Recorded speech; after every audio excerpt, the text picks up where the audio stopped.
دوستو آج ہم سندھ میں ہونے والی لڑائی محمد بن قاسم اور اس سے پہلے جتنی لڑائیاں ہوئی اس بارے میں ڈیٹیل سے بات کریں گے۔ آج کل صوبہ سندھ جس مختصر سے خطہ زمین کا نام ہے، آج سے 1200 سال پہلے سندھ صرف اس محدود خطہ کا نام نہیں تھا، بلکہ وہ اس وقت اس سے کئی گنا بڑا ملک تھا۔ اس زمانے کے رائٹرز نے جس ملک کو سندھ کے نام سے لکھتے ہیں وہ پچھم میں مکران تک، دکن میں بحر عرب اور گجرات تک، پورب میں موجودہ ملک مالوا کے بیچ اور راجپوتانہ تک، اتر میں ملتان سے اوپر گزر کر دکھنی پنجاب کے اندر تک پھیلا ہوا تھا۔ رائٹرز نے راجہ چز اور اس سے پہلے کے راجاؤں کے جو حدود حکومت بیان کیے ہیں وہ اس سے بھی بڑا تھا، لیکن حملہ اور ان کے مورخین نے جس ملک کو سندھ کے نام سے لکھتے ہیں اسی کے وہ حدود ہے جو میں نے پہلے کہا ہے۔ فتوح البلدان نامی کتاب میں علامہ بلازری نے سندھ کے فتح ہونے کی جو تفصیل دی ہے اس سے معلوم ہوتا ہے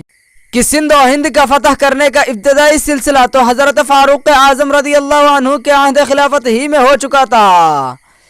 عہد فاروق 15 ہجری میں سب سے پہلے عثمان بن ابی العاص بحرین کے گورنر نے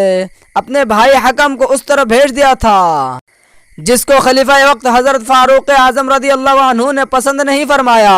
اور یہ ویسے ہی واپس ہو گئے۔ پھر حضرت عثمان غنی رضی اللہ عنہ نے اپنے عہد خلافت میں چند لوگوں کو ہندوستان کے حالات دریافت کرنے کے لیے بھیجے،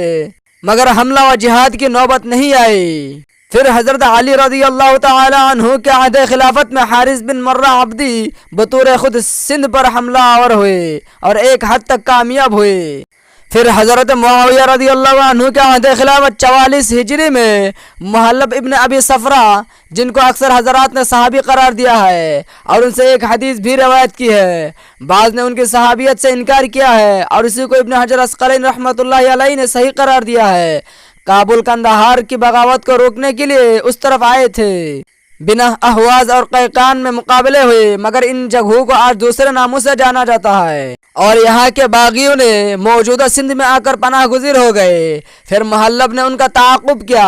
دریائے سندھ کو پار کر کے ملتان تک فتح کیا۔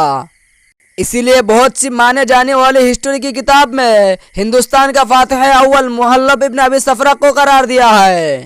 مگر محلب ابن صفرہ کو پھر دوسری اہم کام میں جانا پڑا اور پھر راجہ جج نے ان پر غالب آ گیا۔ ایران کی سرحدی بغاوت کو روکنے کے لیے باغیوں کا تعاقب کرنے کے سلسلہ میں چھوٹے چھوٹے حملے، وقتی ہنگامہ تو ہوتے رہے۔ فتوحات کا سلسلہ تو کچھ پہلے سے شروع تھا، مگر مستقل طور پر سندھ کو فتح کرنے کے لیے خلافت اسلامیہ کی طرف سے باقاعدہ حملہ کی ابتدا 89 ہجری میں خلیفہ وقت ولید بن عبد الملک کے حکم سے ہوئی اور اس کا انتظام عراق کا بادشاہ حجاج بن یوسف ثقفی کے سپرد ہوا۔ اور یہ جنگ اس وجہ سے چھیڑا تھا کہ سرندیب کا گورنر جو پہلے مسلمان ہو چکا تھا، اس نے کچھ تحفے اور کچھ ہدیے دے کر خلیفہ وقت ولید بن عبد الملک کے پاس بھیجا تھا اور کچھ مسلمان مسافر، تاجر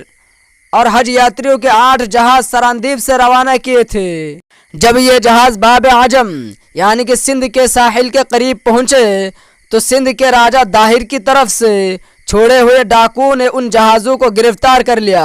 اور دیبل بندرگاہ سندھ پر لا کر مال و اسباب سب لوٹ لیا اور مسلمان مسافروں کو قید کر لیا اور کچھ لوگ بچ نکلے اور عراق پہنچ کر حجاج بن یوسف سے واقعہ بیان کیا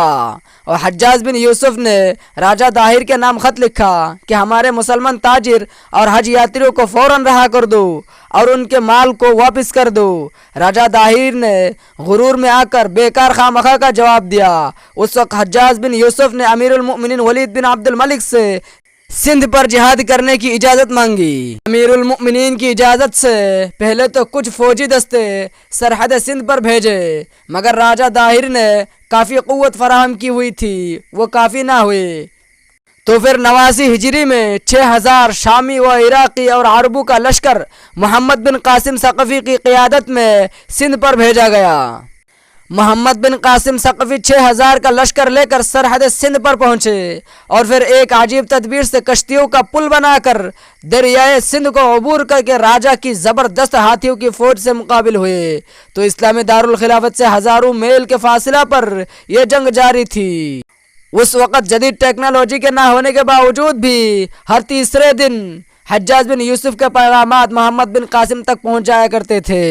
یہاں تک کہ عروس نامی قلعہ شکن منجنیق جو لشکر اسلامی کے ساتھ تھا، اس کا حملہ دیبل کے سب سے بڑے اقل نامی مینارہ پر کس سمت اور کس انداز سے کرنا ہے، اس کا پورا نقشہ کھینچ کر حجاج بن یوسف نے محمد بن قاسم کو بھیجا تھا۔ ہر تیسرے روز ہندوستان کی ڈاک عراق اور عراق کی ڈاک ہندوستان پر پہنچ جاتی تھی۔ محمد بن قاسم کو لوگوں نے اپنے اپنے حساب سے ہیرو یا ویلن سمجھ لیا ہے۔ ویسے محمد بن قاسم کے بارے میں آپ کی کیا رائے ہے، کمنٹ میں ضرور لکھنا۔ اگر ایک مسلمان ہونے کے ناطے آپ کو اگر گرو محسوس ہوا ہو تو ویڈیو کو لائک اور شیئر ضرور کیجیے گا۔ چینل میں نئے ہیں تو سبسکرائب، اور اگر فیس بک پیج میں ہو تو فالو کا بٹن ضرور دبائیے گا۔